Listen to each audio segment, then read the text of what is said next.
Good day everyone. So the Genshin version 2.8 special program premiered on YouTube, and I actually made a couple of notes of things that we can go through. So let's just dive into it. So basically Fischl's performance right here in the beginning, I actually thought this was kind of nice.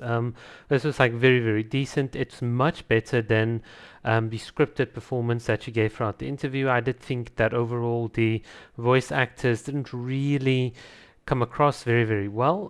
This is in contrast to like the previous version, so that is unfortunate. At about the 2 minute mark, we have this like really cool sword, like what you can see. Let me just go see if I can't actually get a picture of a sword. And here's Kazuha. There we go. Interesting sword. So it would be very cool if Hoyoverse actually gave us the Kazuha sword, perhaps with like an additional like 4-star skin as well for Kazuha. And during this event, since it's his rerun banner, I think having skins with rerun banners might actually be a very good idea. But Hoyoverse is very slow on the uptake. But something that F2P players could also work towards would have been really cool in my opinion. What we then have after this is a very nice sort of montage of Princess Fischl's castle. It looks really cool. I can't wait to explore it. This is such a beautiful scene. Obviously, the castle giving us Fischl vibes, this giving us much more Klee vibes. This is very mysterious. I don't really know how to put where I can put that. But some of these things, I think here's Mona's room as well. It's just so gorgeous. I'm going to take lots of nice Kokomi pictures. So really, I think the environment is a very big plus. So definitely looking forward to that.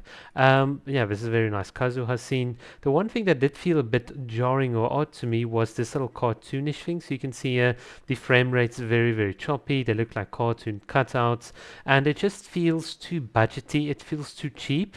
And given the fact that what I saw before this and what I sort of saw after this is just so much better. It doesn't really fit the aesthetic. So I did not like that when that sort of came out, but this is again very decent. So now we've got like a very nice decent artwork. You can see here all of them are like I assume they're like on development, and now they're just going to be sort of falling down and Kazuha picks them up with the wind. It's very cool. Summer Fantasia, very nice title as well. Obviously, when we have like the cast and so on, and look at this cute little ass. I just want to hug him. He's so cute and huggable. Very adorable.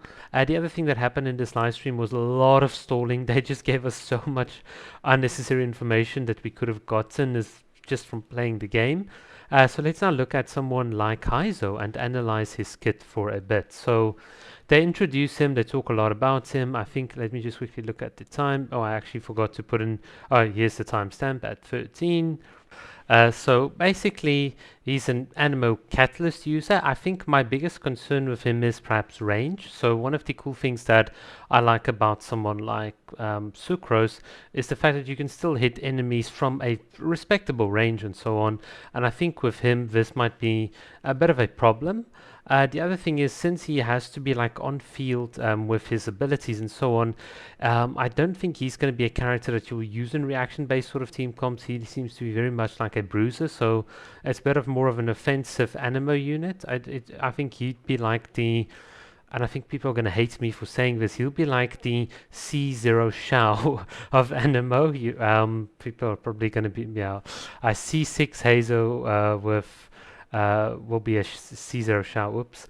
But he does look to be very clunky. The cool thing about characters like Sucrose is the fact that you can swap very quickly in and out. You just do an animation cancel on her E ability, and then you immediately swap your sword, what you needed to, onto your next character, while this character needs to have the scaling to justify the on-field time. So it'll be interesting, but I do think he's going to be much more clunkier to play. Although for the overworld, I think it'll be quite, I think a lot of people just find it very fun to just have a bit of a bruiser, you know, just to sort of smack enemies around. That's sort of my thoughts on him. Let's just quickly go to 7:15. So this is the next section. So we've got like new mechanisms here. I think it'll be quite fun to do some Kokomi plunging attack videos. Obviously, I think a lot of people missed my, I did like a video like why Kokomi is better than Shao, and it was just a bit of a joke video because of the event, and you can have like infinite plunging with Kokomi. So I'll do something similar in this video as well. At 21, let's just quickly go here. We've got a new co-op event. So finally, There's actually a good reason for me and Shadow and the other account owner as well to sort of play. It's going to be like really, really cool. And then, of course, let's go on to the new skins. It's going to be really, really fun. So I hope I'm not like the only one noticing, but I looked at Fischl's legs and I looked at Kokomi's legs, and they seem kind of, they're not exactly the same, but they seem kind of similar. Now, I mean, that was like my initial thought because I know I've seen almost everything about Kokomi. So when I saw this with Fischl, it just immediately sort of stood out to me. So I did not really, really like it. It feels like a bit of a rip-off of Kokomi's dress, but that's just kind of my opinion.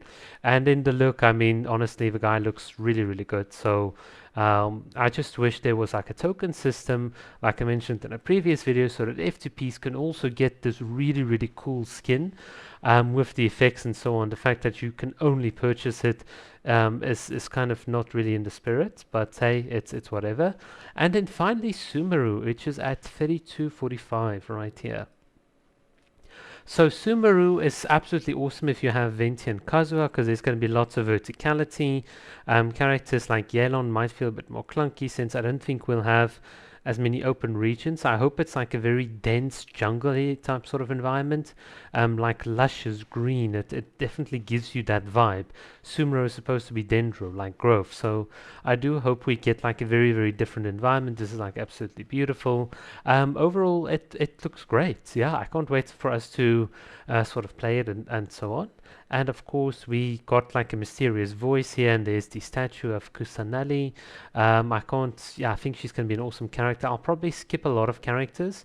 So skip the Kazuha banner, skip the 3.0, and I'm assuming like if we follow in the Zuma's pattern, then the Archon will probably drop in like 3.1 or something. So hopefully we can get, just from saving up, at least a C0, perhaps if we're really lucky, a C1 Dendro Archon.